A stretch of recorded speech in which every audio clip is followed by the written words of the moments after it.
Les arts décoratifs sont les arts de vivre, les arts d'habiter, les arts de la maison, donc les arts de nos environnements, les arts de nos milieux de vie.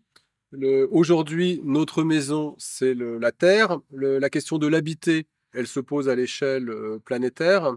Et il me semblait absolument nécessaire, à partir du moment où on a vécu la crise des Gilets jaunes, c'est-à-dire qu'on a vu le lien étroit entre les questions écologiques et les questions sociales. On a révélé la souffrance et la solitude, le sentiment d'abandon des territoires ruraux, de ce qu'on a appelé au même moment la France périphérique, de ce qu'on appelait jadis la diagonale du vide. Et il m'a semblé important, il m'a semblé même absolument nécessaire que les forces du design, de la jeunesse, de l'enseignement supérieur investissent ces territoires ruraux. D'autant plus que le design est une discipline qui est historiquement liée à la révolution industrielle, qui est liée à des dynamiques d'urbanisation. Elle n'a pas néanmoins à être au service exclusif des villes et de l'industrie. Si l'on entend par design une approche de phénomènes complexes qui se soucient de l'usage, il me semblait absolument pertinent de mettre le design au service des territoires ruraux, qui sont des territoires où les questions d'usage se posent avec une grande acuité.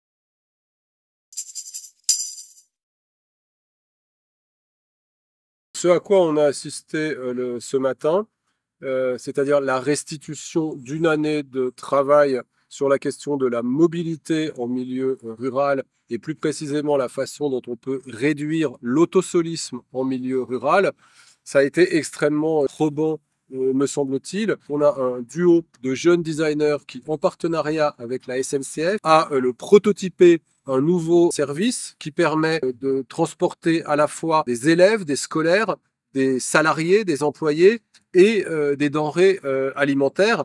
Il me semble que là, on a dépassé le stade de la rêverie, de l'esquisse. On est vraiment dans le prototypage.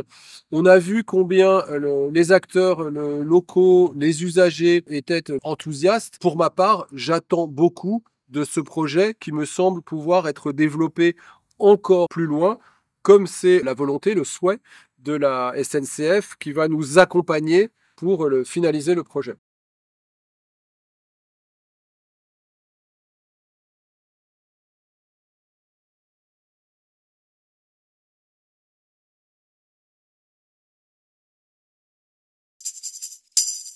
On a surtout rencontré des difficultés au départ.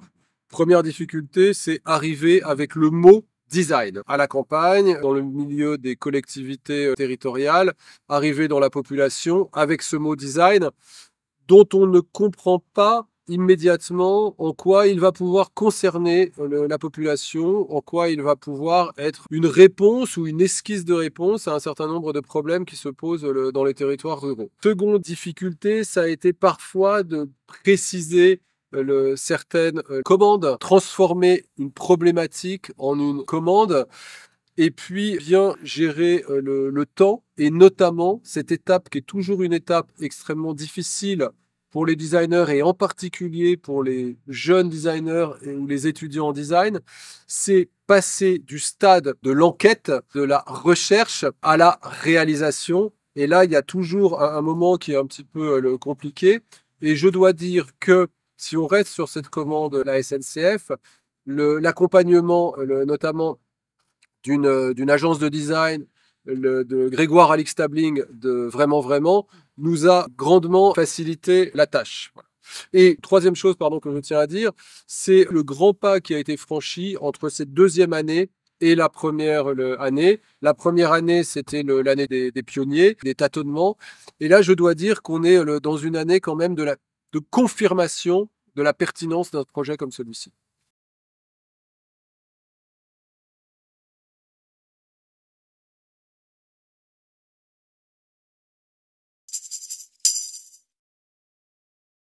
On vient de recruter la troisième promotion de design des mondes ruraux à Nontron, avec 3 axes qui ont été tracés. Et par ailleurs, nous sommes en train de travailler sur la duplication du programme de Nontron dans 2 autres milieux, 2 autres types de territoires. D'une part, le littoral et d'autre part, les massifs ou les milieux montagnards, pour traiter des questions qui sont notamment des questions étroitement liées à la crise climatique. Milieu en littoral, c'est le retrait du trait de côte, la dévastation de la biodiversité marine, la réactivation de savoir-faire vernaculaire et de ressources locales, en particulier l'algue brune, et toutes les questions de ce qu'on commence à appeler la greentrification, c'est-à-dire la gentrification des territoires ruraux, avec les effets de hausse de l'immobilier et les problèmes sociaux que ça pose pour des populations locales qui peinent à se loger. Et en milieu montagnard sont tous les sujets d'érosion, de reconversion d'un certain nombre de territoires et notamment de stations dont l'économie était liée au tourisme du sport d'hiver. Or, nous savons que ce tourisme du sport d'hiver va être grandement remis en question. Comment faire face à ces grandes problématiques?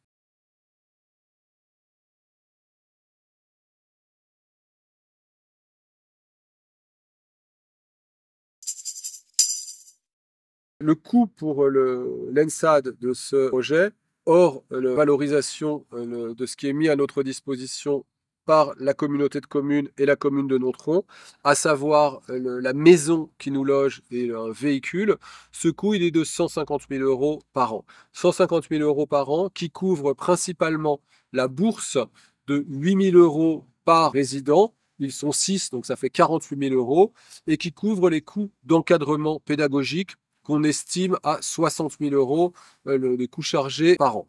Le reste des 150 000 euros, ce sont les fluides, des frais de production, des frais divers. Ce financement, la première année, il nous a été entièrement octroyé par le ministère de la Culture, que je remercie de nous avoir accompagnés totalement sur la première année. Sur la deuxième année, le ministère de la Culture nous a financé à hauteur de 50 000 euros, les 100 000 euros restants venant de la région, du département et de la Caisse des dépôts et consignations. Et pour cette troisième année, on a un soutien réduit de 20 000 euros du ministère de la Culture, financement qui se maintient des 2 collectivités, le département et région, et de nouveaux partenaires, la SNCF, la Caisse des dépôts et la Fondation Hermès.